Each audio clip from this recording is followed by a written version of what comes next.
ሰላም እንዴት ዋላችሁ? እንዴት አደራችሁ? ደይሰዓቱ አቆጣጠራችሁ ውድ ሀገሬ ልጆች፣ ይሄ የምታዩት ኑግ ነው።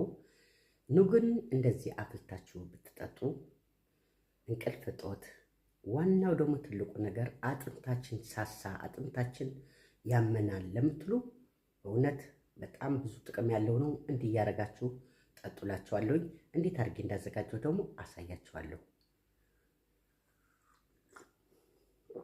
እንደምታዩት ይሄ ኑግ ከኢትዮጵያ ይዤ የመጣሁት የተለቀመ የታጠበ ኑግ ነው። ትንሽ እናምሳለን።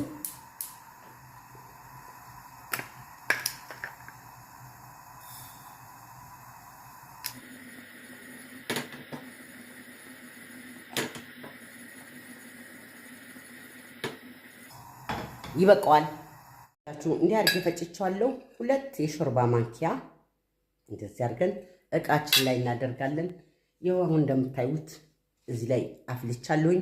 እዚህ ላይ ነው የምናደርገው። እዚህ ስናፈላው በጣም አናንተከትኮም፣ የፈላ ስላሳየኋችሁ። እዚህ ፈላው ላይ የጨመርኩት ትንሽ ሮዝ ጨው ጨምሬያለሁ። እናንተ በማርም በፈለጋችሁ ታርጋችሁ መጠጣት ትችላላችሁ።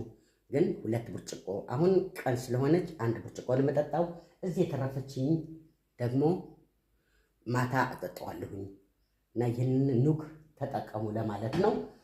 በሉ ጊዜያችን ወስዳችሁን ለምትመለከቱኝ እጅግ በጣም አመሰግናለሁ። ይሄን ቪዲዮ ደግሞ ይጠቅማችኋል ብዬ ኮፒ ሊንክ ሸር በማድረግ ሌላ ሰው ለቸገረው አስተላልፉላችኋለሁ። በይበልጥ አጥንት ችግር ላለባችሁ ሰዎች፣ አጥንታችን ሳሳ ለምትሉ፣ እንደኔ ደግሞ ሜኖፓውዝ የገባችሁ እንቅልፍ እጦት ችግር ላለባችሁ ለብዙ ነገር ይጠቅማል።